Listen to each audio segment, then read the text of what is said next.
One last question. We got 5 minutes 12. You told us what demons weren't. Yeah. You told us they were look like flying creatures, birds.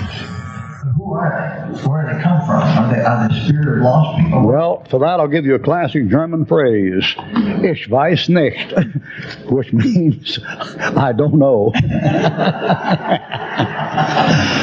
I don't know where they come from. I think sometime they're maybe spirits of animals. Turn to Isaiah 34. Isaiah 34. No, there's a lot. I know what the answers are, but I don't know all the answers for all the questions that people have about the spirit world.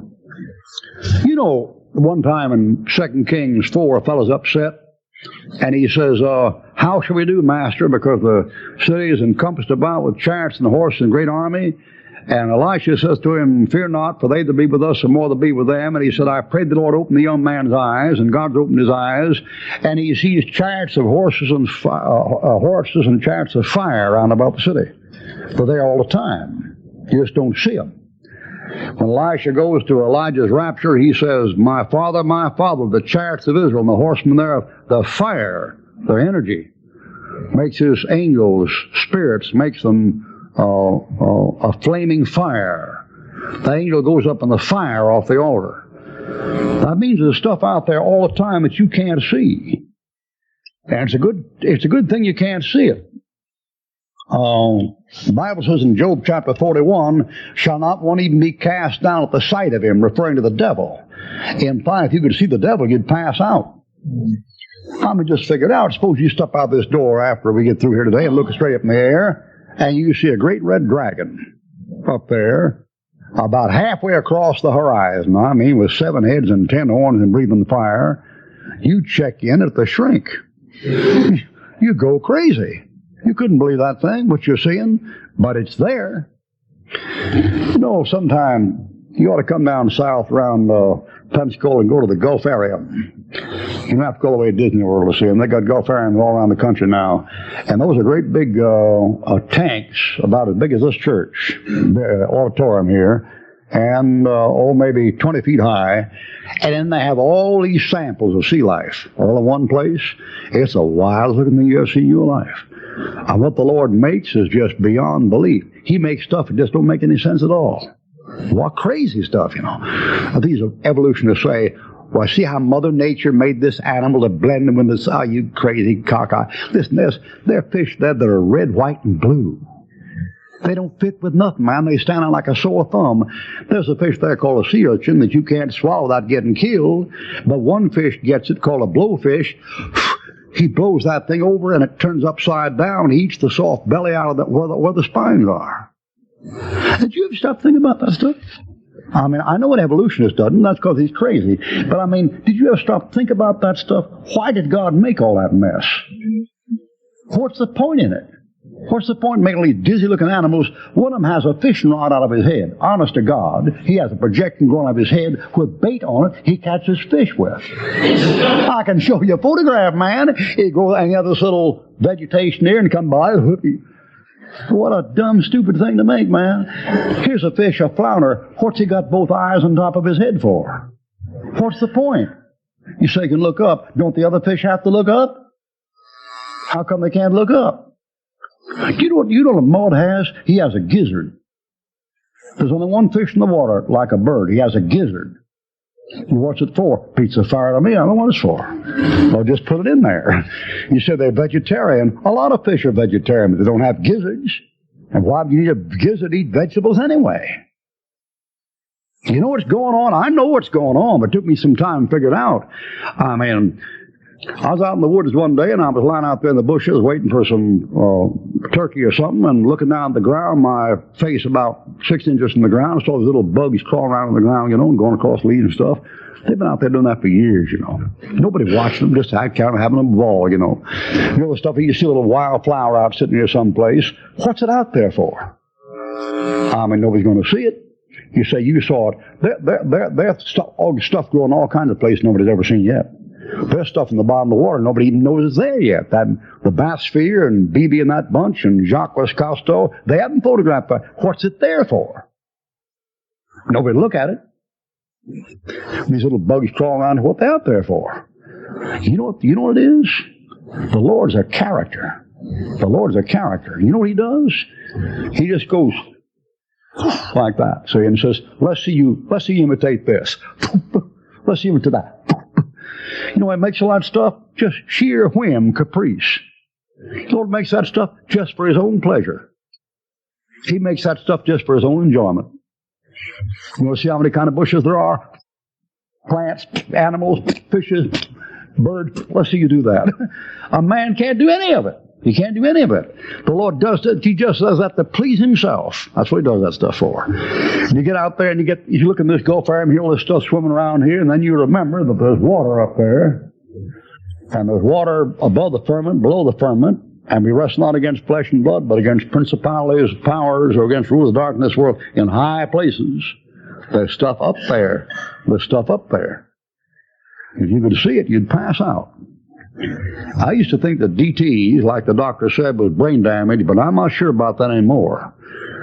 I used to work in a rescue mission down in Charleston. I never forget one night some fella came there. Boy, he was spooky, man. He'd been on bay rum and alcohol and denatured alcohol and torpedo juice and rifle bore cleaner and anything he had his hand on for about a year, I reckon. And he came there, and boy, he went berserk one night, and he sat up there in that bed and began to scream. You could have that bird for 3 city blocks. We called the police and got him down there and got him the tomato juice and black coffee treatment and bought him back. I told him the next day about it, and I said, what'd you go sound off like that for? He said, didn't you see them bats, I said, no, I didn't see them bats. He said, well, Ruckman, he said, you know what is downtown? I said, what? He said, there's snakes around there wrapped around them buildings. And he said, they're 10 feet in diameter and have hair all over them. And somebody says, well, it's just his mind going to pieces. I don't know.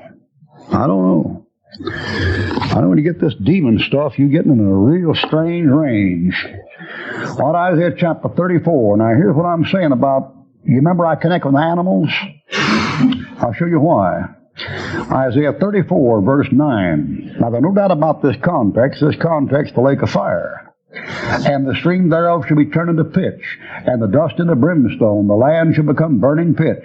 It shall not be quenched night nor day. It's hell. The smoke thereof shall go up forever. It's hell.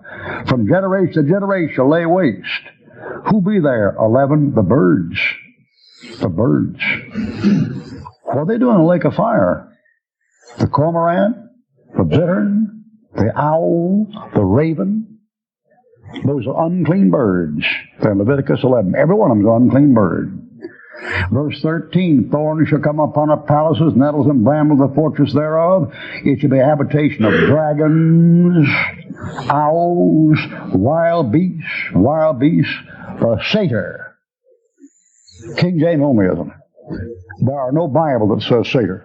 There are none. If you have any Bible but the King James Bible, there is no satyr. You can't find a satyr. Our satyr is half goat and half man. It's a genetic mutation. Teenage mutant Ninja Turtles. And the screech owl shall rest there and find herself, the great owl, the vulture, birds, the demons.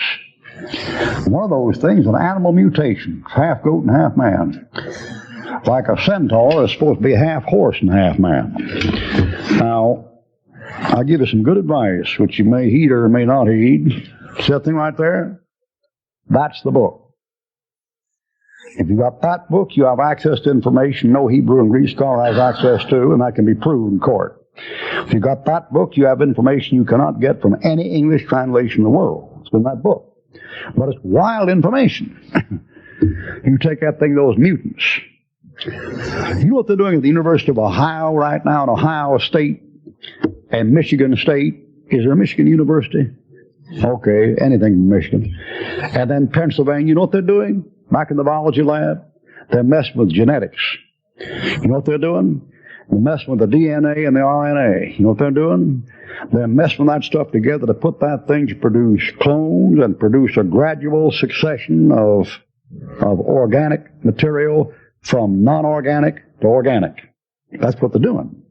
And all they got to do is make one slip coming through there in a few places. You know what you'll have? You'll have just what was here on this earth in the days of Noah. And some of those things were mutants, that's as sure as you live and breathe. Now, I'll close with this. Years ago, they put out a movie, a bunch of dopeheads put it out, called Star Wars. And people spent millions of dollars, literally, millions of dollars to watch that paper mache, machine-made, wire, animated piece of junk. Millions of dollars. And that thing, you know what they had? Got a guy walking along like this, a man, see? A skywalker or walk the sky or something along like this. Then I had something right behind him walking like a man, talking like a man, was an animal. You know, Chewbacca Chew or something, he come along behind him.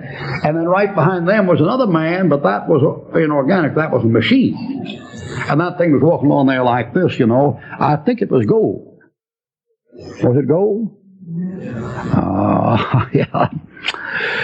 Too bad they don't know where that came from. But I know. And here's this thing going there like gold, and it's a robot, see? And then right behind that is a sure enough slot machine, a fire plug coming on right behind that. And that thing there is just a machine. Now, don't you see what they're doing to you? They're trying to make you think you came from rocks. Lava. The earth comes out of the sun and smokes lava and cools to rocks. And the rock comes the mineral. From the mineral comes the machine. And from the machine comes the robot. And the robot comes the animal. And from the animal comes the human. And they're all kin. One Earth Global Day, have a happy globe. New Earth, take care of the dirt. That's what you're getting into. All right, brother, I guess that's enough for one day, 12 o'clock. Yes, sir? Genesis, it says the sons of God came in the daughters of men. And then later on in the chapter it says all flesh had corrupted itself. Could those sons of God have intermingled with animals? Yes, sir. And those animals, the spirits, would become demons, or that could be as a mixture of animal and... That could be. Come to Leviticus. I'll show it to you in Leviticus. Leviticus chapter 20. Yeah, undoubtedly that kind of stuff went on when he said all flesh include the animals. Now, you know how you don't include the animals? God drowned all the animals. You know how you don't include the animals? Because when David got those Syrian horses, you know what he did? He cut the hocks in those horses. You say, why? So they couldn't stand up on the hind legs. See? I mean, you see, if all you got is this book, you got access to information that no unsaved PhD has access to. Leviticus 11, verse 15, 20, verse 15, if a man lie with a beast, he shall be put to death, and ye shall slay the beast. And if a woman approach to any beast and lie down there too, thou shalt kill the woman and the beast. So the animal goes too.